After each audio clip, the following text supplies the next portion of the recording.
નમસ્કાર, હું દર્શન રાવલ. ગુજરાત બજેટ 2023 અને 24 સાથે આપણે ભેગા થયા છીએ. ગુજરાત બજેટમાં ઉલ્લેખિત તમામ વિગતો એકદમ સરળતાથી આપણે સમજવાની છે અને આગામી ક્લાસ 3 ની પરીક્ષામાં જો સવાલ પૂછાય તો આપણે આ લેક્ચરના માધ્યમથી એને કવર થઈ જાય એ રીતે 100% પ્રયાસ કરવાનો છે. ગુજરાત બજેટ સામાન્ય રીતે ફેબ્રુઆરી મહિનાના છેલ્લા દિવસે રજૂ થતું હોય છે અને કેન્દ્રીય બજેટ 1 ફેબ્રુઆરીએ રજૂ થતું હોય છે. 1 ફેબ્રુઆરીએ કેન્દ્રીય બજેટ કેન્દ્રીય નાણામંત્રી નિર્મલા સીતારમણે જે રજૂ કર્યું એનો લેક્ચર આપણે ઓલરેડી લઈ રાખેલો છે. તમે માનો કે નથી જોયો તો તમે એ જોઈ શકશો. 24મી ફેબ્રુઆરીના દિવસે ગુજરાતની અંદર કેબિનેટ કક્ષાના નાણામંત્રી કનુભાઈ દેસાઈએ બજેટ રજૂ કર્યું અને આ બજેટની તમામ માહિતી આપણે આ લેક્ચરમાં મેળવવાની છે. બજેટનો લેક્ચર આપણે શરૂ કરીએ એની પહેલા આપણે એક અન્ય વિગત મેળવી લઈએ.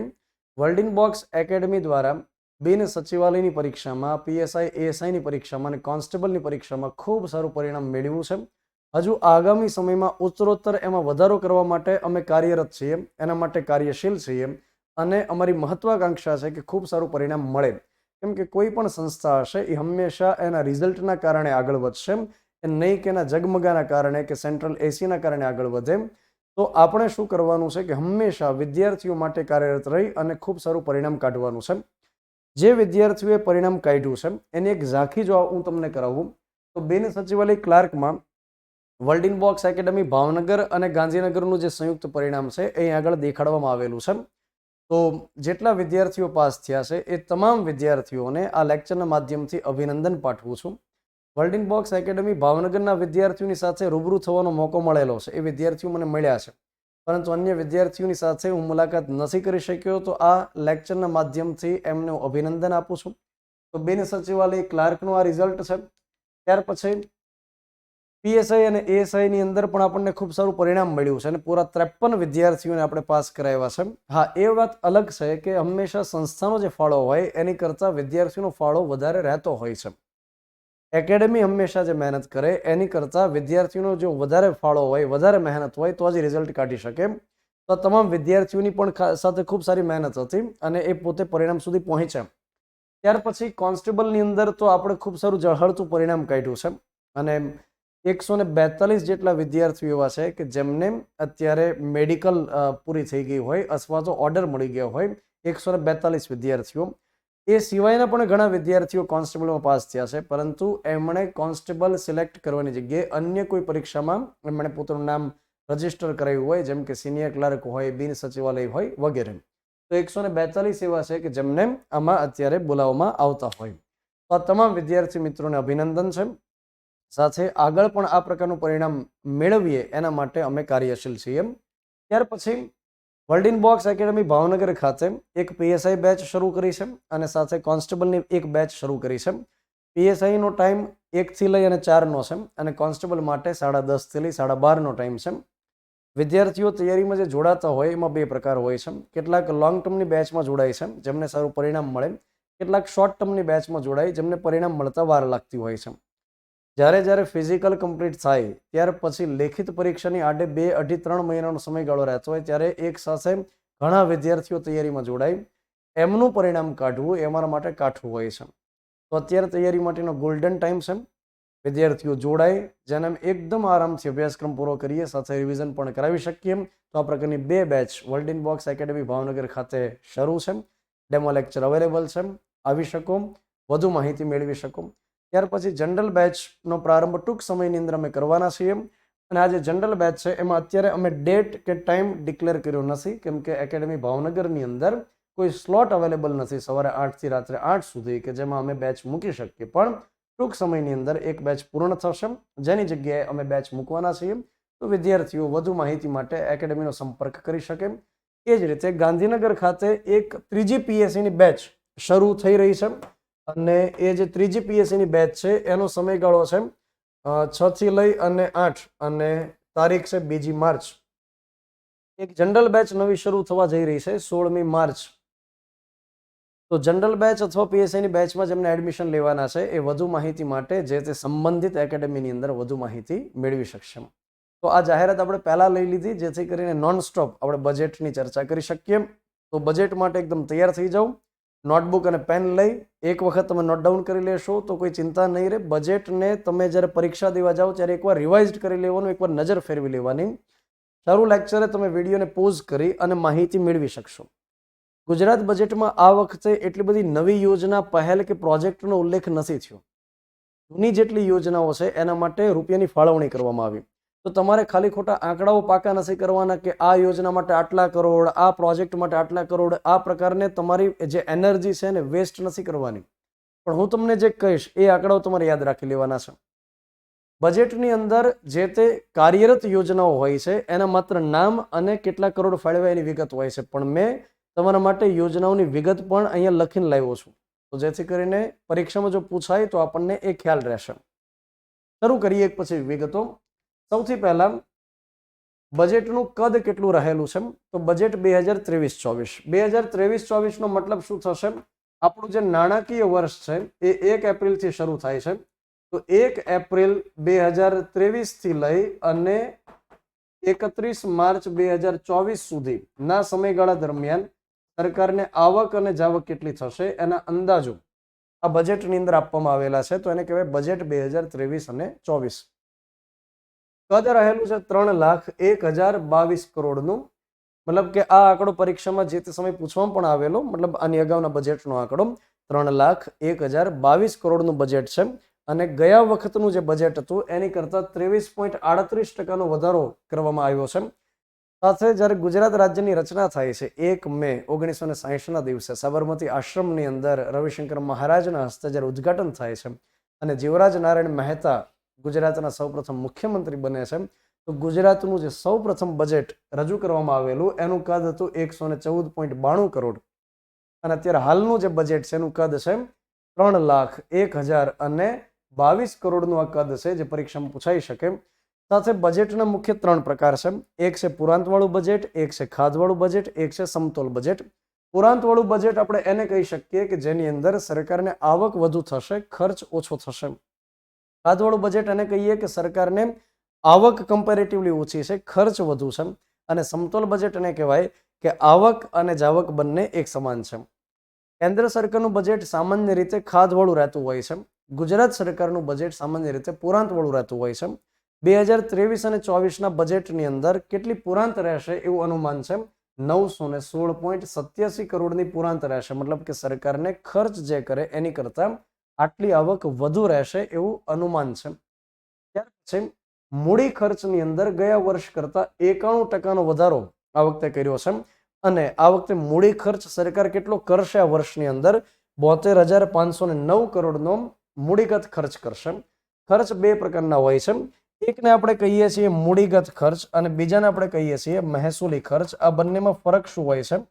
મહેસૂલી ખર્ચ આપણે એને કહીએ કે જેના આધારે કોઈ નવી સંપત્તિનું સર્જન નહીં થાય, જેના આધારે કોઈ નવું ઇન્ફ્રાસ્ટ્રક્ચર નહીં બને, પરંતુ જે ડે ટુ ડે ઓપરેશન્સ ચાલે છે, ડે ટુ ડે ઓફિસ ચાલે છે, ડે ટુ ડે મંત્રાલય કે કોઈ સંસ્થા ચાલે છે, તો એના માટે જે ખર્ચ કરવામાં આવે, દાખલા તરીકે કર્મચારીઓના પગાર કર્યા, ભથ્થા કર્યા, કોઈ વસ્તુ લેવી પડી કે જેના વગર પ્રક્રિયા ચાલે એમ નથી, તો એને આપણે મહેસૂલી ખર્ચ કહેશું. મૂડીગત ખર્ચ આપણે એને કહીએ કે જેના આધારે સરકારને નવી સંપત્તિ મળે છે, નવું ઇન્ફ્રાસ્ટ્રક્ચર બને છે, નવી માળખાકીય સુવિધા ઊભી થાય છે. જેમ કે રોડ રસ્તા બને, પુલ બને, એ જ રીતે નવા ઓરડાઓ બને, નવા બિલ્ડિંગ બને, એ જ રીતે નવી આવાસ યોજના અંતર્ગત ઘર બને, તો એને આપણે મૂડીગત ખર્ચ કહીએ. જે જગ્યાએ સરકાર મૂડીગત ખર્ચ વધારે એ જગ્યાએ નવી રોજગારીનું સર્જન થાય છે.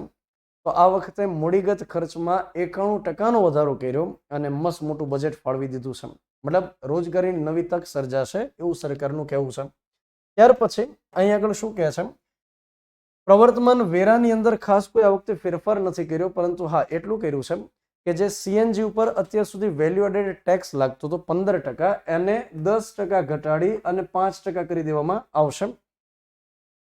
વેલ્યુ એડેડ ટેક્સનો મતલબ એ થાય છે કે જે અત્યારે અલગ અલગ વસ્તુ પર જીએસટી લાગે છે, તો પેટ્રોલ હોય કે સીએનજી હોય એને જીએસટીના માળખામાં સામેલ નથી કર્યા, એને બાકાત રાખ્યા છે. તો વેલ્યુ એડેડ ટેક્સ હજી પણ સીએનજી ઉપર લાગે છે. શહેરી વિસ્તારની અંદર ઘરે ઘરે જે ગેસ આવે છે જેને આપણે પીએનજી કહીએ છીએ, પાઇપ્ડ નેચરલ ગેસ, તો હવેથી એના બિલ પ્રમાણમાં ઓછા થઈ જશે. અને જે ગાડીઓની અંદર સીએનજી વાપરે છે એમને પણ પ્રમાણમાં ફાયદો થશે. તો 15% જે વેટ લાગતો હતો સીએનજી ઉપર એ ઘટી અને હવે 5% થઈ જશે. ત્યાર પછી 2027 સુધીમાં નરેન્દ્રભાઈ મોદીએ કહેવડાવ્યું છે 2027 સુધીમાં ભારતની ઇકોનોમી $5 ટ્રિલિયન થવાની છે અને 2032ની અંદર $10 ટ્રિલિયન ભારતની ઇકોનોમી થશે. ગુજરાત સરકાર એમાં ફાળો આપશે, મતલબ ગુજરાત પણ એમાં આગળ પડતું રહેશે.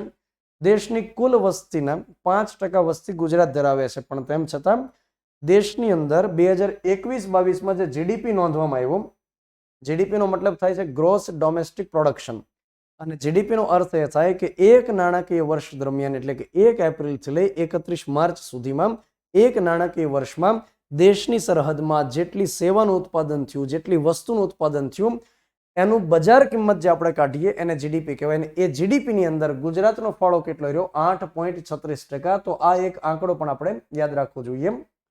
છેલ્લા દશકાની અંદર, એટલે કે 10 વર્ષની અંદર ગુજરાતનો વિકાસ દર 12.56% રહ્યો.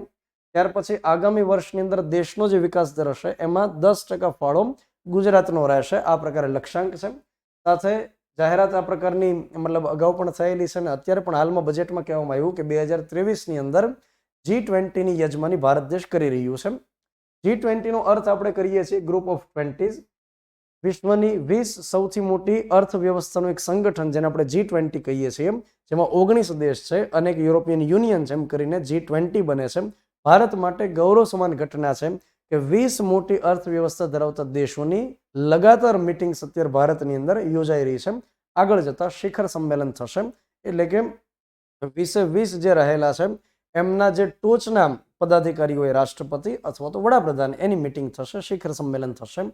વસુધૈવ કુટુંબકમ એની થીમ છે અને ઇંગ્લિશમાં પૂછવામાં આવે તો વન અર્થ, વન ફેમિલી, વન ફ્યુચર, જે હમણાંની કોઈ પરીક્ષામાં પૂછવામાં પણ આવેલું. બજેટની અંદર 5 મુખ્ય સ્તંભનો ઉલ્લેખ કરવામાં આવ્યો છે, જેમાં સૌથી પહેલો સ્તંભ છે સમાજના ગરીબ અને જરૂરિયાતમંદ વર્ગ માટે પાયાની સુવિધા અને સામાજિક સુરક્ષા. બીજો સ્તંભ છે માનવ સંસાધન વિકાસ. ત્રીજો સ્તંભ છે વિશ્વ કક્ષાની આંતરમાળખાકીય, એટલે કે ઇન્ફ્રાસ્ટ્રક્ચર ઊભું કરવું. કૃષિ, ઉદ્યોગ અને સેવા ક્ષેત્રમાં આર્થિક પ્રવૃત્તિમાં વધારો કરવો. અને છેલ્લે છે પર્યાવરણ માટે ગ્રીન ગ્રોથ. સૌથી પહેલા સ્તંભમાં જે અલગ અલગ વિગતોની ચર્ચા આપણને કરવામાં આવી એની વિગત આપણે મેળવતા જઈએ.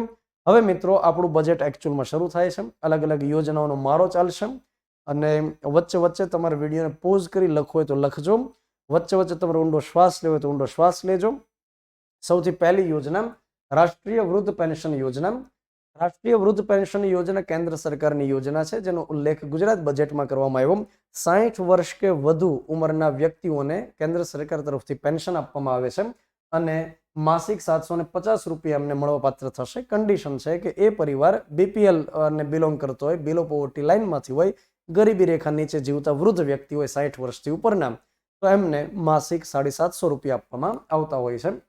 ત્યાર પછી રાષ્ટ્રીય દિવ્યાંગ પેન્શન યોજના છે. 18 થી લઈ 79 વર્ષની ઉંમરના વ્યક્તિ હોય, 80% વધુ દિવ્યાંગતા હોય તો કેન્દ્ર સરકાર દર મહિને 300 રૂપિયા આપશે, રાજ્ય સરકાર 200 રૂપિયા આપશે. એમ કરી દિવ્યાંગ વ્યક્તિને આ યોજના અંતર્ગત પર મંથ 500 રૂપિયા મળશે. ગુજરાત સરકારની એક યોજના છે જેનું નામ છે સંત સુરદાસ યોજના. 18 વર્ષથી નાની ઉંમરના દિવ્યાંગ વ્યક્તિ હોય અને એની દિવ્યાંગતાનું પ્રમાણ 80% જેટલું હોય તો એમને દર મહિને 1000 રૂપિયા મળવા પાત્ર થતા હોય છે માસિક પેન્શન સ્વરૂપે. ત્યાર પછી બૌદ્ધિક રીતે અસમર્થ વ્યક્તિ હોય, મતલબ મેન્ટલી રિટાયર્ડ વ્યક્તિ હોય, તો એવા જે માનસિક દિવ્યાંગ વ્યક્તિ છે કે જેમની ઉંમર 0 થી લઈ અને 79 વર્ષની હોય, મતલબ 80 વર્ષ કરતા નાની વય હોય, ત્યાર પછી એમની મેન્ટલ રિટાર્ડેશન 50% થી વધુ હોય તો એમને દર મહિને ગુજરાત સરકાર 1000 રૂપિયાનું પેન્શન આપશે. એક યોજનાનો ઉલ્લેખ કરવામાં આવ્યો. આ બધી યોજનાના ઉલ્લેખ એ રીતે હોય કે ફલાણી યોજના માટે આટલા કરોડ, આની તમામ વિગતો જે હોય ને એ બજેટમાં ન હોય, માત્ર એક સ્ટેટમેન્ટ લખેલું હોય. પાલક માતા પિતા યોજના અને એની સાથે સાથે બીજી યોજનાનો ઉલ્લેખ છે મુખ્યમંત્રી બાલ સેવા યોજના. બંને યોજનાનો ઉદ્દેશ એક સમાન છે, વિગત થોડી અલગ છે. પાલક માતા પિતા યોજના, એમાં નામ પરથી આપણને ખ્યાલ આવે છે કે એવા બાળકો હોય જે ઓર્ફન હોય, મતલબ જેના માતા પિતા ગુજરી ગયા છે, જે અન્ય કોઈ સગા સંબંધીને ત્યાં છે, જેમ કે મામાને ત્યાં છે, કાકાને ત્યાં છે, ફલાણા કોઈ વ્યક્તિની પાસે છે, માસા કે માસીની પાસે છે, તો જે વ્યક્તિ એની દેખભાળ રાખે છે, સંભાળ કરે છે, એમને દર મહિને પાલક માતા પિતા યોજના અંતર્ગત સરકાર 3000 રૂપિયા આપશે. અને મુખ્યમંત્રી બાલ સેવા યોજના અંતર્ગત એવું કહે છે કે કોરોના કાળ દરમિયાન આ યોજના લઈને આવ્યા કે કોરોનાને કારણે જે બાળકના માતા અને પિતાનું નિધન થયું હોય તો એવા બાળકની સાર સંભાળ માટે થઈ, દેખભાળ માટે થઈ, એ બાળક 21 વર્ષનું ન થાય ત્યાં સુધી દર મહિને 4,000 રૂપિયા એમને મળવાપાત્ર થશે. અને ત્યાર પછી 21 વર્ષ પછી એ બાળકને વિદેશમાં અભ્યાસ માટે જવું છે તો સરકાર વિદેશ અભ્યાસ લોન માટે એમને પ્રાયોરિટી આપશે. અન્ય જેટલી પણ શિષ્યવૃત્તિ માટેની યોજના હોય ગુજરાત સરકાર એમને પ્રાયોરિટી આપશે. તો મુખ્યમંત્રી બાલ સેવા યોજના અને પાલક માતા પિતા યોજના, આ યોજનામાં 3,000, આ યોજનામાં દર મહિને 4,000 રૂપિયા મળવાપાત્ર થાય છે. આ યોજનામાં 18 વર્ષનું બાળક થાય ત્યાં સુધી લાભ મળશે. આ યોજનામાં 21 વર્ષનું થાય ત્યાં સુધી લાભ મળવાપાત્ર થશે. સંકટ મોચન યોજના. સંકટ મોચન યોજના અંતર્ગત એવું કહે છે ગુજરાત સરકાર કે કોઈ ઘરમાં કોઈ કમાણી કરતી વ્યક્તિ છે, મુખ્ય વ્યક્તિ છે, જેના આધારે આખું ઘર ચાલે છે, 18 થી લઈ 60 વર્ષની વ્યક્તિ છે અને આકસ્મિક સંજોગમાં એનું નિધન થાય છે તો એ પરિવારને ગુજરાત સરકાર 20,000 રૂપિયાની સહાય કરશે. વન ટાઈમ આ બેનિફિટ છે. તો યોજના શું થઈ ગઈ? 18 થી 60 વર્ષની વ્યક્તિ, કમાણી કરતી વ્યક્તિ, મુખ્ય વ્યક્તિ, આકસ્મિક નિધન થાય, ગુજરાત સરકાર એ પરિવારને વન ટાઈમ 20,000 રૂપિયાની સહાય કરશે. ત્યાર પછી ડોક્ટર સવિતા આંબેડકર આંતરજ્ઞાતીય લગ્ન યોજના. કોઈ એસસી વ્યક્તિ હોય એ અપર કાસ્ટમાં હિન્દુ કોઈ વ્યક્તિની સાથે મેરેજ કરે છે તો આંતરજ્ઞાતીય લગ્ન થાય, કોઈ એસસી વ્યક્તિની અન્ય કોઈ કાસ્ટમાં મેરેજ થાય છે તો સરકાર 2.5 લાખ રૂપિયા એમને સહાય આપે છે. 1.5 લાખ રૂપિયા ઘર વખરીની સામાન લેવા માટે અને બાકીના 1 લાખ રૂપિયા સેવિંગ એકાઉન્ટમાં મૂકવા માટે. તો આ રીતે 2.5 લાખનો જે આંકડો છે એ આપણે યાદ રાખવો જરૂરી છે. કુંવરબાઈના મામેરા યોજના અંતર્ગત જે પછાત વર્ગ હોય છે એમના માટે થઈ અને કન્યા જે રહેલી છે એમના લગ્ન પ્રસંગે 1,20,000 રૂપિયા સરકાર સહાય આપે છે. મતલબ સરકાર એમનું મામેરું કરી દેશે. કુંવરબાઈનું મામેરું યોજના. દિવ્યાંગ લગ્ન સહાય યોજના.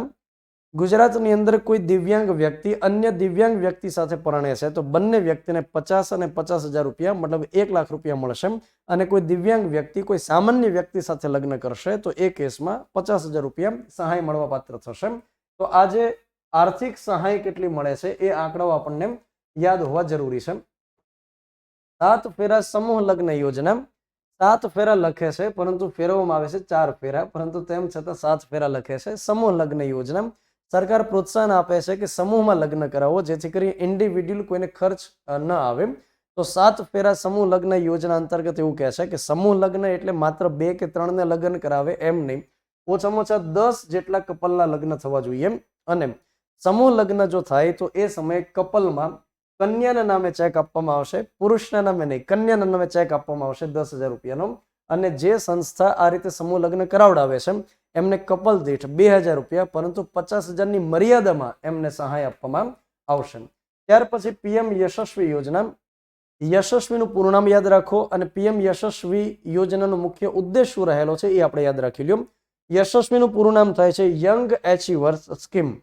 Young achievers scholarship award scheme for vibrant India. હજી એકવાર, young achievers scholarship award scheme for vibrant India. આ વાઇબ્રન્ટ ઇન્ડિયા તો મસ્તું જોડી દીધું છે કેમ કે યશસ્વીમાં લખી શકાય એટલા માટે.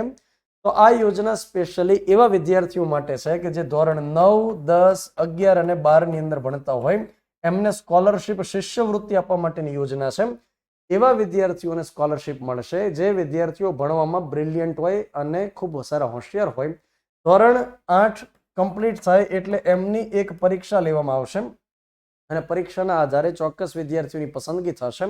ધોરણ 9 અને 10 ની અંદર એમને એક વર્ષમાં 75,000 રૂપિયા સુધીની શિષ્યવૃત્તિ મળશે અને જે વિદ્યાર્થી 11 અને 12 ની અંદર અભ્યાસ કરે છે એમને એક વર્ષના 1,25,000 રૂપિયા સુધીની શિષ્યવૃત્તિ મળવા પાત્ર થશે. તો જેનાથી સાધન સામગ્રી ખરીદી શકાય, પુસ્તકો ખરીદી શકાય, રહેવા માટે અન્ય જે સુવિધા જોઈએ એના માટે ખર્ચ કરી શકે. તો 9, 10, 11, 12 ના વિદ્યાર્થી માટે એન્ટ્રન્સ એક્ઝામ પહેલા થાય જેમાં મેરિટમાં જે વિદ્યાર્થી આવે એને જ શિષ્યવૃત્તિનો લાભ મળશે. 9 અને 10માં 75,000 રૂપિયા સુધીની શિષ્યવૃત્તિ, 11 અને 12 ની અંદર 1,25,000 રૂપિયા સુધીની શિષ્યવૃત્તિ મળવા પાત્ર થશે. પૂરું નામ એક વખત યાદ રાખી લેવું જરૂરી છે જીવનમાં. શ્રમિક બસેરા યોજના. આ યોજનાનો ઉલ્લેખ ગુજરાત બજેટમાં કરવામાં આવ્યો જેમાં લખવામાં આવ્યું કે બાંધકામ ક્ષેત્ર સાથે સંકળાયેલ જે શ્રમિક છે, જે કામદાર વ્યક્તિ છે એ કામના સ્થળની અંદર રહી શકે એમના માટે સરકાર એમને સુવિધા કરી આપશે, જેને લખ્યું શ્રમિક બસેરા યોજના. તો બાંધકામ શ્રમિકોને કામના સ્થળથી નજીક રહેઠાણની વ્યવસ્થા ઉપલબ્ધ કરાવવા માટેની યોજના છે. શ્રમિક અન્નપૂર્ણા યોજના, જે આપણા માનનીય આદરણીય મુખ્યમંત્રી વિજયભાઈ રૂપાણી દ્વારા આનો લોન્ચ કરવામાં આવેલું. અને શ્રમિક અન્નપૂર્ણા યોજના અંતર્ગત શરૂઆતમાં 10 રૂપિયા હતા, એમાં ઘટાડો કરી હવે 5 રૂપિયા કરેલા છે. જે કડિયા નાકું હોય, દરેક શહેરની અંદર કોઈ ચોક્કસ જગ્યાએ કડિયા નાકું હોય, ત્યાં આગળ બધા શ્રમિકો ભેગા થયા હોય, જે વ્યક્તિને જે મુજબની જરૂરિયાત હોય એ મુજબ ત્યાંથી કારીગર લઈ આવશે. તો એ જે કડિયા નાકું હોય ત્યાં આગળ બપોરે માત્ર 5 રૂપિયાની અંદર એમને ડીશ આપવામાં આવે છે, મતલબ કે ભોજન જમાડવામાં આવે છે. તો સરકાર શું કરે છે કે કોઈ કેટરિંગ વાળા હોય, કોઈ કંપની વાળા છે, કોન્ટ્રાક્ટ આપી દે અને 5 રૂપિયા જે તે શ્રમિક પાસેથી લેવામાં, પણ બાકીના પૈસા સરકાર જે તે કંપની વાળાને આપી દેશે. તો આપણે અપેક્ષા રાખીએ કે ત્યાં ક્વોલિટી વાળું ભોજન કંઈક આપવામાં આવતું હોય, કેમ કે વચ્ચે ન્યૂઝપેપરમાં આવ્યું હતું કે ક્વોલિટી આ યોજના અંતર્ગત ભોજનમાં જળવાતી નથી. તો શ્રમિક અન્નપૂર્ણા યોજના 5 રૂપિયામાં ફૂલ ડીશ મળવાપાત્ર થશે. લાઈવ યોજનાનું પૂરું નામ પૂછાઈ શકે અને એનો ઉદ્દેશ પૂછાઈ શકે, જે બજેટમાં ઉલ્લેખિત છે. લાઈવનું પૂરું નામ થાય local institute of vocational excellence. Local institute of vocational excellence. અને અત્યારે ચાલે છે ને કે વોકલ ફોર લોકલ, મતલબ કે ભારતની અંદર આત્મનિર્ભર જે પહેલ છે, જે અંતર્ગત ભારતમાં એટલું બધું પ્રોડક્શન કરી દીધું કે વિદેશમાંથી આપણે વસ્તુ ઓછી મંગાવી પડે અને આપણે આત્મનિર્ભર બની શકીએ. તો local institute of vocational excellence, તો એના માટે થઈ જીઆઈડીસી વિસ્તારની આસપાસમાં એક એવા ઇન્સ્ટિટ્યૂટ ઊભા કરવામાં આવશે, ટ્રેનિંગ સેન્ટર ઊભા કરવામાં આવશે કે વ્યક્તિઓ ત્યાં સ્કિલ શીખી શકે, ટ્રેનિંગ લઈ શકે અને ત્યાર પછી ઉદ્યોગમાં કામ કરી શકે. તો આ મુખ્ય ઉદ્દેશ છે local institute of vocational excellence.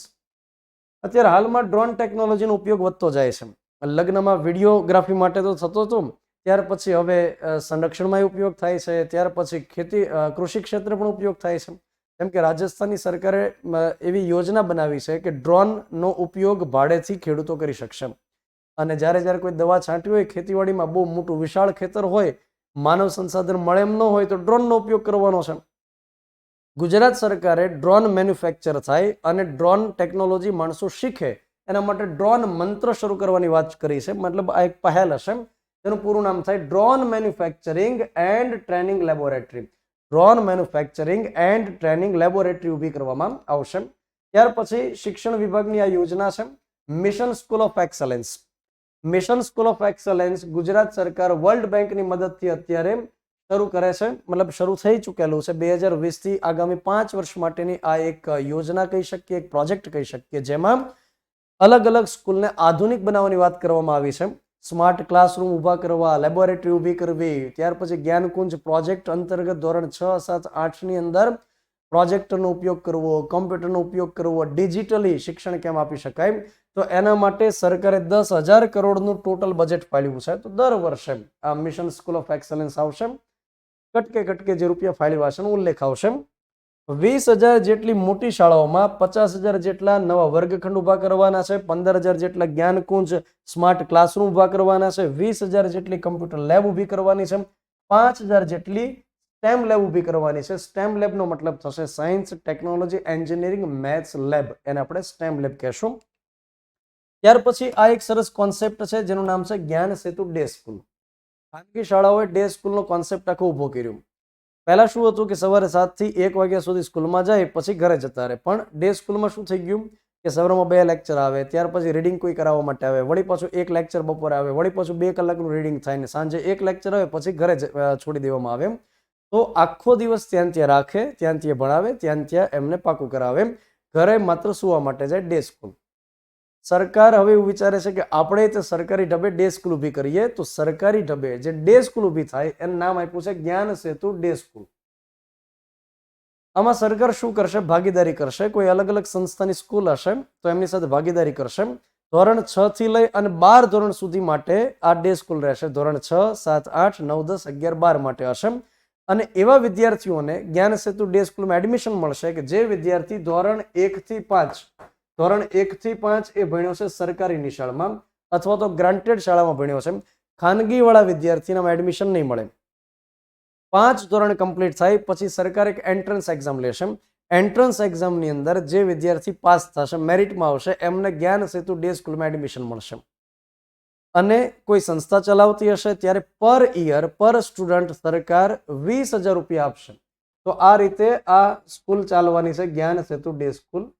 વિદ્યાર્થી દીઠ દર વર્ષે સરકાર કેટલા આપશે? 20,000 રૂપિયા આપશે. ધોરણ 6 થી 12 આપણે યાદ રાખી લઈએ. ત્યાર પછી આપણને બધાને ખ્યાલ છે કે અત્યારે આરટીઈ અંતર્ગત એડમિશન આપવામાં આવે છે વિદ્યાર્થીઓને ધોરણ 1 થી લઈ અને ક્યાં સુધી? તો કે ધોરણ 8 કમ્પ્લીટ કરે ત્યાં સુધી. સરકાર પ્રાઇમરી એજ્યુકેશન ફ્રીમાં આપવાની વાત કરે છે, જેના માટે એક બંધારણમાં આર્ટિકલ છે 21A. 6 થી 14 વર્ષના બાળકોને મફત અને ફરજિયાત શિક્ષણનો અધિકાર છે. અને આરટીઈ ડોક્ટર મનમોહન સિંહની સરકાર વખતે લાવવામાં આવ્યું. આરટીઈ 2009 વર્ષમાં એ બિલ પસાર થયું અને 1 એપ્રિલ 2010 થી સમગ્ર દેશની અંદર એનો અમલ શરૂ થયો. ગુજરાતમાં નરેન્દ્ર મોદીની સરકાર હતી, ઉપર મનમોહન સિંહ હતા, તો લાગુ કરવામાં થોડો સમય લાગ્યો. 18 ફેબ્રુઆરી 2012 થી ગુજરાતમાં આરટીઈ નો અમલ શરૂ છે. તો ધોરણ 1 થી લઈને 8 ધોરણ સુધી અને બાળકને એકદમ ફ્રીમાં કોઈ ખાનગી શાળામાં ભણાવવામાં આવશે. તમામ ખર્ચ સરકાર ખાનગી શાળામાં બાળક માટે આપી દેશે. પણ 8 ધોરણ પછી એ બાળકને ખાનગી શાળામાં ભણવું હોય તો સરકાર સહાય નથી કરતી, બાળકે પોતાની રીતે ત્યાં વ્યવસ્થા કરવાની, મતલબ એના પરિવારે કરવાની. તો હવે સરકાર એક નવી પહેલ કરે છે. તમે જુઓ સરકાર શું કહે છે કે ધોરણ 8 કમ્પ્લીટ કર્યા પછી જો એ બાળકને ખાનગી શાળામાં અભ્યાસ કરવો હશે ને એ બાળક પ્રમાણમાં હોશિયાર છે તો એ બાળક માટે સરકાર 20,000 રૂપિયાની સહાય કરશે, મતલબ 20,000 રૂપિયાનું વાઉચર આપશે એવું કહે છે. તો 20,000 રૂપિયા સરકાર ખાનગી શાળામાં ધોરણ 9 થી અભ્યાસ કરવા માટે આપશે, વન ટાઈમ આપશે, દર વર્ષે નહીં આપે. તો આ જે પહેલ છે એ પરીક્ષાની દ્રષ્ટિએ અગત્યની આપણે ગણી શકીએ. ત્યાર પછી મુખ્યમંત્રી યુવા સ્વાવલંબન યોજના. મુખ્યમંત્રી યુવા સ્વાવલંબન યોજના અંતર્ગત સરકાર વિદ્યાર્થીઓને હાયર એજ્યુકેશનમાં ભણવા માટે સહાય પૂરી પાડે છે. પણ સરકાર આ યોજનામાં એવા વિદ્યાર્થીની પસંદગી કરશે કે જે ભણવામાં હોશિયાર હોય, ઢગલાનો ઢ હોય, પૈસા સરકારના ડૂબાડે, એના માટે નહીં. સરકાર શું કહે છે કે ધોરણ 12 ની અંદર જે વિદ્યાર્થીને 80% થી વધુ આવ્યા હોય, જે વિદ્યાર્થીને ધોરણ 10 ની અંદર 80% થી વધુ આવ્યા હોય, જે વિદ્યાર્થીને ડિપ્લોમાની અંદર 65% થી વધુ આવ્યા હોય, એમના માટે સરકાર સહાય આપશે. શું સહાય આપશે? તો જે વિદ્યાર્થીને 12 ધોરણ પછી મેડિકલમાં જવું છે, એને ડેન્ટિસ્ટ બનવું છે, તો સરકાર 2 લાખની સહાય કરશે. ત્યાર પછી કોઈ વિદ્યાર્થીને એન્જિનિયરિંગમાં જવું છે કે અથવા તો ફાર્મસીમાં જવું છે અથવા આર્કિટેક્ચરમાં, આયુર્વેદામાં, હોમિયોપેથીમાં, નર્સિંગમાં જવું છે તો સરકાર 50,000ની સહાય કરશે. કોઈ વ્યક્તિને 10મા ધોરણ પછી ડિપ્લોમામાં જવું છે તો સરકાર 25,000ની સહાય કરશે. કોઈ વ્યક્તિને BA, BCom, BCA, BBA આ પ્રકારના કોર્સમાં જવું છે તો સરકાર 10,000 રૂપિયા આપશે. એ જ રીતે સાધન સહાય લેવા માટે મેડિકલ કે ડેન્ટલના વિદ્યાર્થીને 10,000, એન્જિનિયરિંગ વાળાને 5,000, ડિપ્લોમા વાળાને 3,000 આ સાધન સહાય આપશે. અને કોઈ વ્યક્તિ માનો કે પોતાના તાલુકાની બહારની કોઈ કોલેજમાં ભણે છે તો દર મહિને જમવા માટે થઈ અને 1,200 રૂપિયા આપશે 10 મહિના માટે, કેમ કે 2 મહિના વેકેશન હોય, તો 12,000 રૂપિયા પર યર, મતલબ દર વર્ષે આપવામાં આવશે. પણ કન્ડિશન 12મા ધોરણમાં 80% થી વધુ, 10મા ધોરણમાં 80% થી વધુ હોય અથવા ડિપ્લોમા કરીને ડિગ્રીમાં જવું હોય તો ત્યાં 65% મિનિમમ હોવા જોઈએ. ત્યાર પછી ગુજરાત સરકારની આ યોજના પણ ખૂબ સારી છે, જેનું નામ છે શોધ યોજના. શોધ યોજનાનો મુખ્ય ઉદ્દેશ જ છે કે હાયર એજ્યુકેશન ઇન્સ્ટિટ્યૂટમાં ભણતા વિદ્યાર્થીઓ નવા સંશોધન કરે, કેમ કે કોઈ પણ દેશ વિકસિત તો જ થઈ શકે જો ત્યાં આગળ નવા ઇનોવેશન્સ હોય. જે દેશમાં રિપીટેશન્સ હોય એ દેશ આગળ ન વધી શકે. તો ભારત સરકાર ઇનોવેશન ઉપર ફોકસ કરે, ગુજરાત સરકાર ઇનોવેશન ઉપર ફોકસ કરે. શોધ યોજના, જેનું પૂરું નામ શું થશે? Scheme of developing high quality research. અને એની એક ટેગલાઇન છે ગુજરાતનું ગર્વ સંશોધન કરે સર્વ. ગુજરાતનું ગર્વ સંશોધન કરે સર્વ. સરસ પ્રાસ મેળવી દીધા છે, સરસ ટેગલાઇન છે, પૂછાઈ શકે. તો શોધનું પૂરું નામ થાય scheme of developing high quality research. શું કહે છે કે જે ઉચ્ચ એજ્યુકેશન ઇન્સ્ટિટ્યૂટમાં ભણતા વિદ્યાર્થી હશે, કોઈ સંશોધન કરશે, કોઈ લેબોરેટરીમાં કરે છે, કોઈ એન્જિનિયરિંગમાં કરે છે, કોઈ ટેકનોલોજીમાં કરે છે, તો એ સમયે દર મહિને સરકાર એમને પ્રોત્સાહન આપવા માટે 15,000 રૂપિયા આપશે કે જેથી કરીને એને કહેવામાં આવશે કે તું બેટા ફૂલ ટાઈમ શું કરે? તું સંશોધન કર. તારે પાર્ટ ટાઈમ જોબ કરવાની જરૂર નથી, તું રૂમ કે હોસ્ટેલમાં રહેતો હોય તારો ખર્ચ નીકળી જશે. દર મહિને 15,000, પણ સંશોધન પાછું 2 વર્ષમાં કરી દેવાનું બેટા. 2 વર્ષથી જો વધારે થાય તો પછી તારે ખર્ચ કરવાનો. તો 2 વર્ષ સુધી દર મહિને 15,000 રૂપિયા આપશે. જે વ્યક્તિ PhD કરતા હશે એમને સ્ટાઇપેન્ડ રીતે 20,000 રૂપિયા દર મહિને આપશે 2 વર્ષ માટે. તો આ સરકારની સારી એવી સ્કીમ આપણે કહી શકીએ.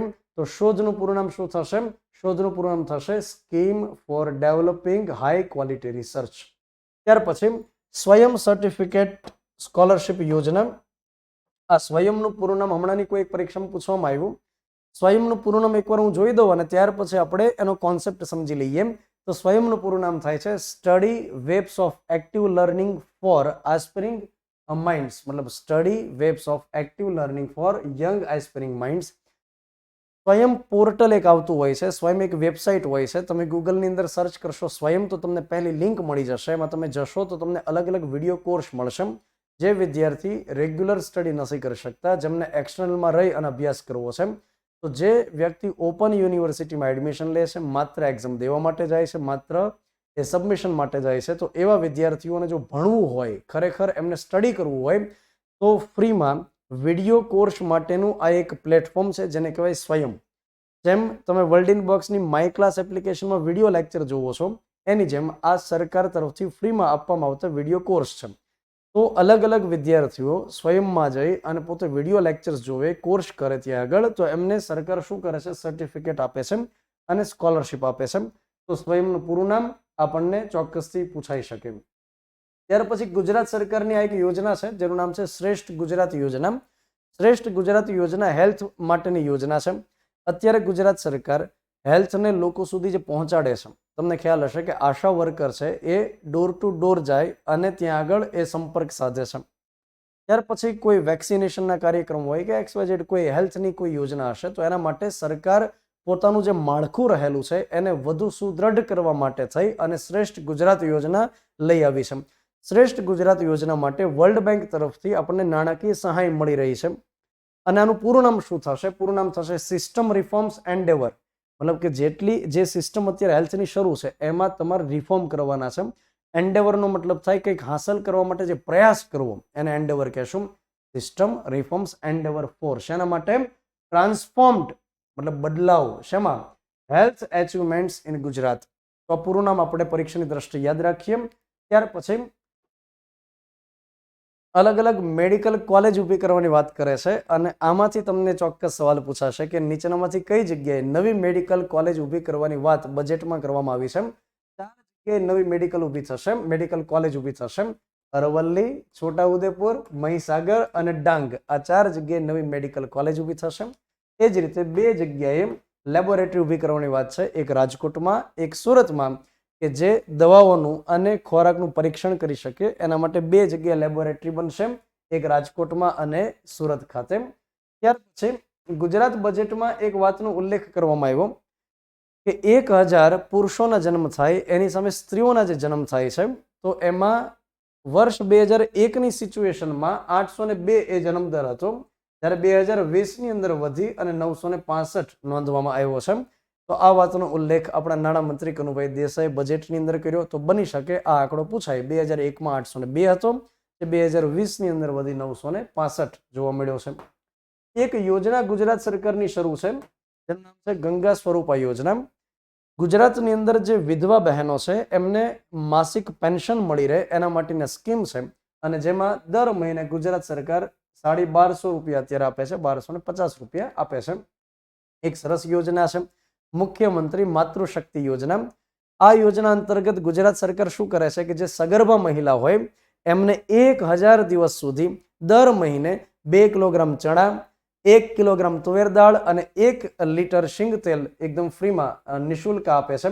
તો સગર્ભા માતા કે જેને પોષણ મળે, જેથી કરીને આવનાર બાળકને પોષણ મળે, તો આ માતાઓને 1000 દિવસ સુધી 2 કિલોગ્રામ ચણા, 1 કિલોગ્રામ તુવેર દાળ અને 1 લીટર શીંગ તેલ દર મહિને મળવા પાત્ર થશે. ત્યાર પછી નેશનલ ફૂડ સિક્યુરિટી એક્ટ અંતર્ગત, જેને આપણે ખાદ્ય સુરક્ષા ધારો કહીએ છીએ, જે ડોક્ટર મનમોહનસિંહની સરકાર વખતે 2013ની અંદર આવ્યો. ખાદ્ય સુરક્ષા ધારા અંતર્ગત અત્યારે આપણને સસ્તા અનાજની દુકાનો દેખાય છે, ત્યાં 2 રૂપિયા કિલો ચોખા મળે, 1 રૂપિયા કિલો ઘઉં મળે છે. તો કેટલાક પરિવારોને ચણા એકદમ રાહત દરે 1 કિલોગ્રામ દર મહિને મળે છે, પરંતુ એ અત્યાર સુધી બહુ ટાર્ગેટેડ એરિયામાં મળતા હતા, 75 તાલુકામાં. હવે એમ કહે છે કે આ વર્ષથી, મતલબ આ નાણાકીય વર્ષથી સમગ્ર ગુજરાતની અંદર દરેક સસ્તા અનાજની દુકાનથી એકદમ રાહત દરે તમામ પરિવારને ત્યાં આગળ 1 કિલોગ્રામ ચણા મળવા પાત્ર થશે. ત્યાર પછી ફોર્ટિફાઈડ કરેલા ચોખા હોય કે જેમાં ફોલિક એસિડ હોય, જેમાં આયર્ન હોય, જેમાં વિટામિન B12 હોય, આ પ્રકારના ફોર્ટિફાઈડ ચોખા હોય.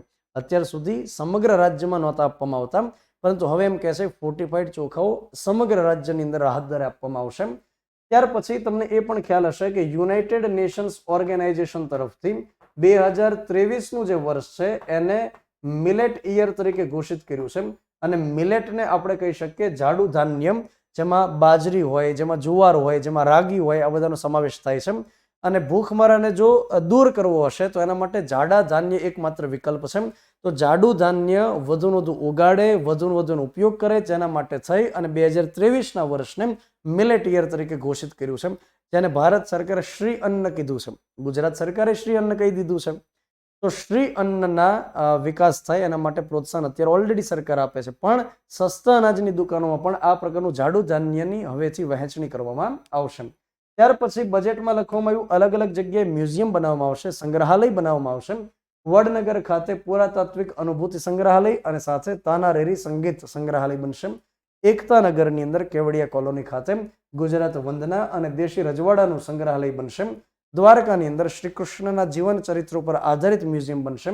અને ચોટીલા ખાતે ઝવેરચંદ મેઘાણી રાષ્ટ્રીય શાયરનું એક મ્યુઝિયમ બનશે. ત્યાર પછી દીનદયાળ ઉપાધ્યાય કૌશલ્ય યોજના અંતર્ગત ગ્રામીણ વિસ્તારની અંદર 5000 જેટલી બહેનોને, 5000 જેટલી મહિલાઓને હીરા ઘસતા શીખવાડવામાં આવશે. સામાન્ય રીતે હીરા ઘસતા આવડી જતું હોય છે, પણ સરકાર એમના માટે સ્પેશિયલી ટ્રેનિંગ સેશન્સ ગોઠવશે અને અન્ય પ્રકારના પણ ત્યાં આગળ કૌશલ્ય વિકસાવવામાં આવશે. ત્યાર પછી કિસાન સૂર્યોદય યોજના છે. ગુજરાતની અંદર અત્યારે હાલમાં તમામ ખેતરની અંદર દિવસ દરમિયાન પાણી વાળવું હોય તો શક્ય નથી બનતું, કેમ કે દિવસ દરમિયાન ફૂલ પાવર આવતો હોતો નથી. રાત્રિ દરમિયાન પાણી વાળવા માટે જવું પડતું હોય, જેથી કરીને ખેડૂતો હોય એમને ઘણી તકલીફ રહેતી હોય. રાત્રે ઉજાગરો કરવો, ત્યાર પછી રાત્રે બેટરી લઈ અને પાણી વાળવા માટે જવું, માનો કે એકાદી ઊંઘ ખેંચાઈ ગઈ હોય તો પાણી વળી પછી જતું રહે. તો આ પ્રકારની જે સમસ્યાઓ રહેલી છે એની જગ્યાએ આ યોજના એક લોન્ચ કરી છે, જેનું નામ છે કિસાન સૂર્યોદય યોજના. જેમાં એવું કહેવામાં આવેલું છે કે 2024ના અંત સુધીમાં સમગ્ર ગુજરાતની અંદર ખેડૂતો સવારે 5 વાગ્યાથી લઈ અને રાત્રે 9 વાગ્યા સુધી ગમે ત્યારે પાણી વાળી શકશે, ગમે ત્યારે. તો ત્યાં સુધીમાં 2024ના અંત સુધીમાં સરકાર પાવર સ્ટેશન સ્થાપશે, નવી નવી ઉર્જાનું ઉત્પાદન કરાવશે વગેરે. તો કિસાન સૂર્યોદય યોજના આપણે યાદ રાખીએ. આ જ પ્રકારની એક યોજના છે જેનું નામ છે કુસુમ યોજના.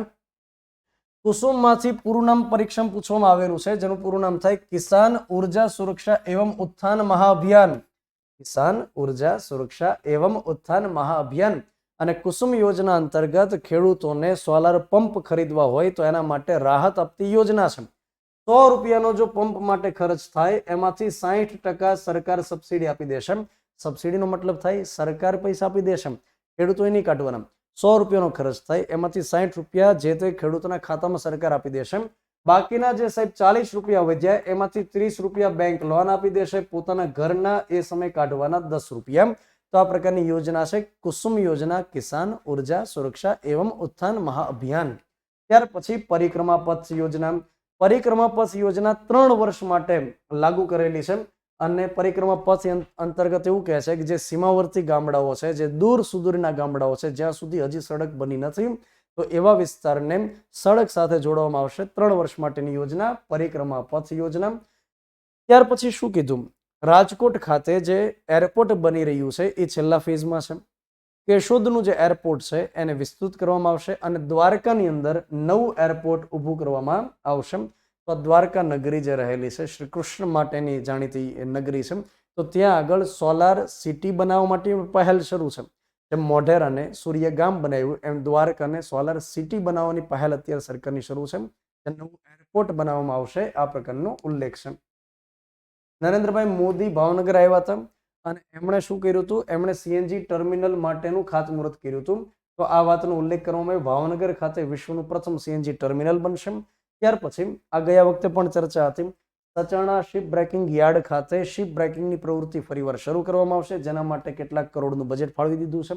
અને ત્યાર પછી એરપોર્ટમાં જે મુજબની સુવિધા મળે છે એ મુજબની સુવિધા બસ સ્ટેશનની અંદર મળશે, જેને બસ પોર્ટ કહેવામાં આવશે. તો અત્યારે 7 જેટલા એવા બસ સ્ટેશનની પસંદગી કરી છે જેને બસ સ્પોટ બનાવી શકાય, જેમાં અમદાવાદ ગીતા મંદિર, ભરૂચ, અમરેલી, મોડાસા, પાટણ, નવસારી અને ભુજનો સમાવેશ થાય છે. તો આમાંથી તમને સવાલ એ રીતે પૂછાય કે બજેટમાં નીચેનામાંથી કઈ જગ્યાએ બસ સ્પોટ બનાવવાની કામગીરીનો ઉલ્લેખ કરેલો છે? 7 જગ્યા છે: અમદાવાદ ગીતા મંદિર, ભરૂચ, અમરેલી, મોડાસા, પાટણ, નવસારી અને ભુજ. ત્યાર પછી આપણે વાત કરીએ, આ એક સરસ સ્કીમની જાહેરાત કરી છે જેનું નામ છે ડિજિટલ વિલેજ સ્કીમ. ગામડાને ડિજિટલ બનાવવાની વાત કરે છે. તમને ખ્યાલ હશે કે કેરળની અંદર એક ગામ છે પુલમપારા.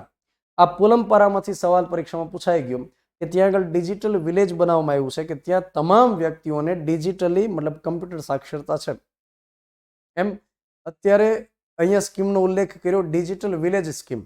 તમને ખ્યાલ હશે કે પંચાયતોને હાઈ સ્પીડ ઇન્ટરનેટ આપવા માટે એક પ્રોજેક્ટ શરૂ છે જેનું નામ છે Bharat net project. Bharat net પ્રોજેક્ટના માધ્યમથી હાઈ સ્પીડ ઇન્ટરનેટ પંચાયત સુધી આપવાની વાત છે. એની જેમ ગામડાઓમાં હજી ઇન્ટરનેટ ઘર ઘર સુધી પહોંચ્યા નથી. શહેરની અંદર ઓપ્ટિકલ ફાઇબરની મદદથી ઇન્ટરનેટ પહોંચી ગયા છે. હજુ સુધી ત્યાં ગામડાઓની અંદર આ સુવિધા નથી, પણ સરકાર શું કહે છે, ગામડાઓ સુધી ઇન્ટરનેટ પહોંચાડવામાં આવશે. જેના માટે કીધું FTTH. FTTH નું પૂરું નામ શું થાય? Fibre to the home. ઘર સુધી ફાઈબરને લઈ જવામાં આવશે. એમ D2H કેમ રહેલું હોય છે? Direct to home. એની જેમ FTTH, fibre to the home. ત્યાર પછી કંપનીઓને અથવા તો ઉદ્યોગોને કૃષિ ઉપર ફોકસ કરવા માટે, ખેતીવાડીની અંદર ઉદ્યોગોને સામેલ કરવા માટે સરકાર અત્યારે કાર્યરત છે. અત્યારે સરકારને એ ચિંતા પણ હશે કે ખેડૂતનો દીકરો ખેતી નથી કરતો, મતલબ આગળના સમયની અંદર ખેતીવાડીનું પ્રમાણ ઘટશે, પણ એ વધુ સારું રહેશે કે જો કંપનીને કોન્ટ્રાક્ટ બેઝિસ ઉપર ખેતીવાડી કરવા માટે આપે તો પ્રોફેશનલી ખેતી થશે. તો સરકાર અત્યારે ઉદ્યોગ સાહસિકોને ખેતીવાડીની પ્રવૃત્તિ સાથે સાંકળવા માટે થઈ અને એક પોર્ટલ બનાવે છે જેનું નામ છે ઇન્ડેક્સ્ડ એ. તમને સવાલ એમ પૂછાય કે ઇન્ડેક્સ્ડ એ નીચેનામાંથી શું રહેલું છે? તો આપણે કહેશું કૃષિ ક્ષેત્રની માહિતી આપતું એક પોર્ટલ છે. અને જ્યારે પોર્ટલ બોલે એનો મતલબ થાય વેબસાઇટ, જ્યાંથી તમામ માહિતી મળવાપાત્ર થશે. ઘણીવાર આપણે સાંભળીએ છીએ કે IIT કરેલા વિદ્યાર્થી કૃષિમાં જોડાય છે, તો વધુ સારું બને કે જો ભણેલ ગણેલ વર્ગ પણ કૃષિમાં જોડાય તો એના કારણે વધુ આઉટપુટ મળી શકે. કે કઈ વસ્તુની નિકાસ અત્યારે વધુ કરવી જોઈએ, કયા પ્રકારની જમીનમાં કયા પ્રકારના પાક ઉત્પાદિત કરવા જોઈએ. તો સરકાર અત્યારે ઉદ્યોગ સાહસિકોને એમાં જોડવા માટે કાર્યરત છે. ઇન્ડેક્સ્ડ એ આપણે યાદ રાખીએ. એ જ રીતે એક તાલીમ યોજના છે. આનું પૂરું નામ પરીક્ષામાં આપણને પૂછવું જોઈએ. કૃષિ ક્ષેત્રે તાલીમ આપવા માટે થઈ અને ઇન્ટિગ્રેટ સંકલન સાધવા માટે થઈને યોજના છે તાલીમ યોજના. તેનું પૂરું નામ થાય છે training for agriculture learning and integration mission. તો training for agriculture learning and integration mission આ આપણને પૂછાઈ શકે. ત્યાર પછી શેરડીના પાકમાં ક્વોલિટી વધારવા માટે, શેરડીનું ઉત્પાદન વધારવા માટે એક સેન્ટર ઓફ એક્સલન્સ ઊભું કરવામાં આવશે. સેન્ટર ઓફ એક્સલન્સનો મતલબ થાય છે કે એક એવું સેન્ટર હશે, એક એવી લેબોરેટરી હશે જ્યાં નિષ્ણાત વ્યક્તિઓ કામ કરતા હશે. ત્યાર પછી નાળિયેરની જે ખેતી છે એનું ઉત્પાદન વધારવા માટે પણ સરકારની વિકાસ યોજના કાર્યરત છે. ત્યાર પછી મુખ્યમંત્રી ગૌ માતા પોષણ યોજના ગયા વખતે ઉલ્લેખિત હતી. પાંજરાપોળ હોય, ટ્રસ્ટ હોય, સંસ્થા હોય, રખડતા ઢોરને સાચવતા હોય, ખવડાવતા પીવડાવતા હોય તો એમને સરકાર સહાય કરે છે. અને ગાય કે ભેંસ દીઠ એક દિવસના 30 રૂપિયાની સરકાર એમને સહાય આપે છે. તો આ જે વિગત છે એ આપણે યાદ રાખવી જરૂરી છે. સરકાર ટુરિઝમ ઉપર પણ ફોકસ કરવા ઈચ્છે છે. સરકારની એવી ગણતરી છે કે ટુરિઝમ એ રોજગારીની તક ઊભી કરવા માટેનું બેસ્ટ એક સ્ત્રોત છે. જેના માટે થઈ અને ધોળાવીરા, ધરોઈ, કડાણા અને શિવરાજપુર ખાતે ટેન્ટ સિટી ઊભા કરવામાં આવશે અને ટુરિઝમ સ્પોટ ઊભું કરશે. તમને એ પણ ખ્યાલ હશે કે શિવરાજપુર બીચ એ છે કે જેને બ્લુ ફ્લેગ મળેલો હોય. બ્લુ ફ્લેગ મતલબ કે ત્યાં આગળ એકદમ સ્વચ્છતા છે અને હરવા ફરવાની મજા આવે એવું એક બીચ છે. તો આ 4 જગ્યાએ નવા ટેન્ટ સિટી ઊભા કરવામાં આવશે. જે પ્રકારે સ્ટેચ્યુ ઓફ યુનિટી ખાતે ઊભા કર્યા, જે પ્રકારે કચ્છના સફેદ રણ ખાતે ઊભા કર્યા, એ પ્રકારે આ 4 જગ્યાએ પણ ઊભા કરશે એ પ્રકારનો ઉલ્લેખ છે. ત્યાર પછી એક કેન્દ્ર સરકારની યોજના છે જેનું નામ છે મિષ્ટી. આ મિષ્ટીનું પૂરું નામ આપણને ચોક્કસથી પરીક્ષામાં પૂછાઈ શકે અને એનું પૂરું નામ શું થતું હોય છે? Mangrove initiative for shoreline habitats and tangible income. તો પૂરું નામ લખી લ્યો. આ જે બજેટની અંદર ઘણા પૂરા નામ આવ્યા મને ખ્યાલ છે, તો તમે એકવાર ઊંડો શ્વાસ લઈ લ્યો અને ત્યાર પછી નોટ ડાઉન કરી લ્યો. આ પ્રકારના પૂરા નામ પૂછાય તો બહુ ઓછા વિદ્યાર્થીઓ હશે જેને આવડતા હશે અને એના જ મેરિટમાં નામ તમને જોવા મળશે. Mangrove initiative for shoreline habitats and tangible income આ એનું પૂરું નામ છે. બીજું, લાંબુ નામ છે, યાદ ન રહે, 4 ઓપ્શનમાંથી લાંબુ દેખે ટીક મારી દેવાનું આપણે. અને આ તો મસ્તી વાત છે, બાકી તમે 3-4 વાર લખશો તો પાકું થઈ જશે. દરિયા કિનારાને આગળ વધતો અટકાવવા માટે ચેરના વૃક્ષ ઉગાડવામાં આવે, અને ચેરના વૃક્ષ જ્યારે ઉગેલા હોય એને મેંગ્રુવના જંગલ આપણે કહીએ. તો એ ઉગાડવા માટેની કેન્દ્ર સરકારની યોજના છે મિષ્ટી યોજના. ત્યાર પછી મિશન લાઈફ, આનો ઉલ્લેખ કેન્દ્રીય બજેટમાં પણ છે. એની લિંક તમને આ લેક્ચરના ડિસ્ક્રિપ્શનમાં જોવા માટે મળશે, ત્યાંથી તમે આ લેક્ચર જોઈ શકશો કેન્દ્રીય બજેટનો. મિશન લાઈફ, લાઈફનો મતલબ થાય lifestyle for environment. Lifestyle for એન્વાયરમેન્ટનો મતલબ થાય કે આપણી જીવનશૈલી એવી હોય કે જેના કારણે પર્યાવરણને બને એટલું ઓછું નુકસાન થાય. આપણે કોઈ જગ્યાએ જવું છે તો ચાલીને કે સાયકલિંગ જઈ શકાય તો એ રીતે જઈએ, પ્લાસ્ટિકની થેલીનો ઉપયોગ ન કરીએ, લાઇટ પંખાનો જરૂરિયાત મુજબ ઉપયોગ કરીએ તો લાઈફસ્ટાઈલ ફોર એન્વાયરમેન્ટ કહેવાય. અને એક સંમેલન હોય છે જેને કોપ કહેવાય, કોન્ફરન્સ ઓફ પાર્ટી. COP 26 નું આયોજન છેલ્લે ગ્લાસગો ખાતે થયું અને એ સમયે પર્યાવરણ પર વધુ ફોકસ કરવામાં આવ્યું. ત્યાર પછી એન્ટોનિયો ગુટેરસ, યુનોના મહાસચિવ, જ્યારે ભારતની મુલાકાત માટે આવ્યા, Narendra Modi statue of unity લઈને આવ્યા અને ત્યાં ગ્લોબલ મિશન લાઈફનો પ્રારંભ કરાવવામાં આવ્યો. ત્યાર પછી 2070 સુધીમાં ભારતમાં શૂન્ય કાર્બન ઉત્સર્જનની પરિસ્થિતિ પેદા કરવામાં આવશે. મતલબ કે કોઈ પણ મશીન, સાધન પેટ્રોલ ડીઝલ દ્વારા નહીં ચાલે કે જેના કારણે ધુમાડો નીકળે, કાર્બન નીકળે. તો ઇલેક્ટ્રિકનો ઉપયોગ થશે, સોલારનો ઉપયોગ થશે, એની પર ફોકસ કરવામાં આવશે. આ આપણે યાદ રાખીએ 2070. ત્યાર પછી અમૃત ધરોહર. આ અમૃત ધરોહર કોને કહેવામાં આવે છે? રામસર સાઇટ હોય ને એને અમૃત ધરોહર કહેવામાં આવે છે. અને રામસર સાઇટનો મતલબ થાય કે ઈરાનની અંદર વર્ષ 1971 રામસર શહેરની અંદર એક સમજૂતી થઈ અને એટલા માટે રામસર સાઇટ કહેવામાં આવે છે.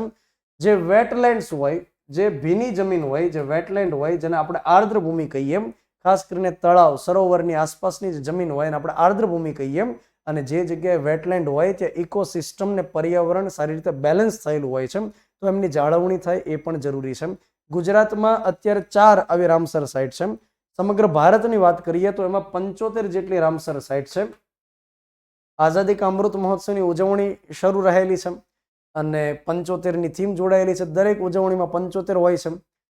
અત્યાર સુધી જે રામસર સાઇટ હતી એમાં 11 ઘટતી હતી. જો 11 થઈ જાય તો 75નો મેળ થઈ જાય મતો, તો છેલ્લે 11 એમાં એડ થઈ ગઈ અને 75 રામસર સાઇટ કરી નાખી. ગુજરાતમાં 4 જગ્યાએ છે: નળ સરોવર, થોળ તળાવ, વઢવાણા અને ખીજડીયા. ત્યાર પછી સોલર રફટોપ યોજના અંતર્ગત સરકાર ઘરની છત ઉપર સોલાર પેનલ ફિટ કરવા માટે પ્રોત્સાહન આપે છે. તેના માટે તમને ખ્યાલ હશે કે 3 કિલોવોટ સુધીની સિસ્ટમ જો ફિટ કરાવવી હોય તો સરકાર 20% સુધીની સબસિડી આપે. કોઈનું ઘર માનો કે બંગલો હોય, બહુ મસ્ત મોટું હોય, 3 કિલોવોટથી થાય એમ ન હોય તો 3 કિલોવોટથી લઈ અને 10 કિલોવોટ સુધીની સિસ્ટમ ફિટ કરાવે સોલાર પેનલની, તો સરકાર એમાં 40% સુધીની સબસિડી આપી શકે. સરકારે અત્યારે બજેટમાં રજૂઆત એવી કરી કે સોલાર રફટોપ સ્થાપી અને 2300 મેગાવોટ ક્ષમતા સાથે ગુજરાત અત્યારે સમગ્ર દેશની અંદર પહેલા ક્રમે છે. ત્યાર પછી સરકારે એક જાહેરાત એ પણ કરેલી છે કે આગામી 5 વર્ષની અંદર તમામ જેટલી પણ સ્મશાન ભઠ્ઠી આવેલી છે પંચાયત અંતર્ગત, એ તમામ સ્મશાન ભઠ્ઠી ઇલેક્ટ્રિક દ્વારા ચાલશે. લાકડાનું દહન નહીં થાય, જેથી કરીને ફોરેસ્ટ વિભાગ છે એમને રાહત રહેશે, લાકડાઓ કાપવામાં નહીં આવે. તો ઇલેક્ટ્રિક ભઠ્ઠી કરવામાં આવશે આગામી 5 વર્ષમાં સમગ્ર રાજ્યની અંદર. અને ત્યાર પછી સૌથી છેલ્લે જેનો મિત્રો ઉલ્લેખ કર્યો એ છે નીતિ ગુજરાત. નીતિ ગુજરાતનો મતલબ એ થાય કે અત્યારે કેન્દ્ર સરકારની એક સંસ્થા શરૂ છે જેનું નામ છે નીતિ પંચ. નીતિ પંચનો પ્રારંભ થાય છે 1 જાન્યુઆરી 2015 થી અને નીતિ પંચનું પૂરું નામ હોય છે national institution for transforming India, જેને ભારતની થિંક ટેન્ક કહેવાય છે. અને નીતિ પંચનું મુખ્ય કાર્ય છે યોજનાઓ અંગે સરકારને ભલામણ કરવી, યોજનાનું અમલીકરણ કરાવવું અને યોજનાનું મૂલ્યાંકન કરવું. તો નીતિ પંચ જેમ અત્યારે દેશ માટે થિંક ટેન્કની જેમ કામ કરે છે, એમાંથી પ્રેરણા લઈ ગુજરાત સરકાર એવું કહે છે કે અમે નીતિ ગુજરાત ઊભી કરશું. નીતિ ગુજરાત ઊભી થશે તો એનું માળખું બનશે. મુખ્યમંત્રી હોદ્દાની રૂએ નીતિ ગુજરાતના અધ્યક્ષ રહેશે, એક ઉપાધ્યક્ષ રહેશે, પછી કેબિનેટ કક્ષાના મંત્રીઓ રહેશે, 2 પાર્ટ ટાઈમ 2 જે રહેશે એ પાર્ટ ટાઈમ મેમ્બર્સ રહેશે, કેટલાક અંશકાલીન મેમ્બર રહેશે. હજી માળખું નથી આવ્યું, પણ આગામી સમયમાં જ્યારે નીતિ ગુજરાત ઊભું થશે તો એનું માળખું બનશે અને મુખ્યમંત્રી હોદ્દાની રૂએ એના અધ્યક્ષ રહેશે. જ્યારે આની રચના થાય એમાંથી 100% સવાલ પૂછવામાં આવશે. તો નીતિ ગુજરાતની રચના આગામી સમયમાં થશે એવો ઉલ્લેખ બજેટમાં કરવામાં આવ્યો. તો મિત્રો આ હતું ગુજરાત બજેટનું સારાંશ અને એકદમ સરળ કરીને પીરસવાનો પ્રયાસ કર્યો છે. વિડીયો તમને જો ગમ્યો હોય તો લાઈક કરી દેજો, જેના માટે ખાસ પ્રયાસ નથી કરવાનો, માત્ર બટન પ્રેસ કરવાનું છે. અને તમે મને ફીડબેક આપી શકો કોમેન્ટના માધ્યમથી, તમારા મિત્રો સુધી પહોંચાડો લેક્ચરને અને વધુનું વધુ શેર કરો. તમે જેમ રિસ્પોન્સ આપશો એ મુજબ અમે આગામી સમયની અંદર લેક્ચર લઈને આવશું. તો મિત્રો યાદ રાખો, કેન્દ્રીય બજેટનો લેક્ચર એકવાર જોઈ લ્યો, ન જોયો હોય તો ગુજરાત બજેટમાંથી પણ સવાલ પૂછાશે. સાથે જુનિયર ક્લાર્ક ને તલાટીની જે એક્ઝામ આવનારી છે એપ્રિલ મહિનામાં, એના માટે સંપૂર્ણ પંચાયતી રાજ, જેમાં 4 કલાકથી વધારેની કામગીરી આપણે કરી છે, એ લેક્ચરની લિંક પણ તમને મળી રહેશે. પંચાયત વિભાગની જેટલી યોજનાઓ છે, એનો મહત્વપૂર્ણ જેટલી યોજના છે, એનો એક આપણે સળંગ લેક્ચર બનાવ્યો છે, એ પણ આપણે લીધેલો છે, જેની લિંક તમને મળી રહેશે. તો વધુને વધુ લેક્ચરની અંદર તમે અમારી સાથે જોડાઓ, ફીડબેક આપો અને આગામી લેક્ચરની અંદર ફરી પાછા મળીએ. ત્યાં સુધી તમામ વિદ્યાર્થી મિત્રોને જય હિન્દ, જય Bharat. Thank you very much.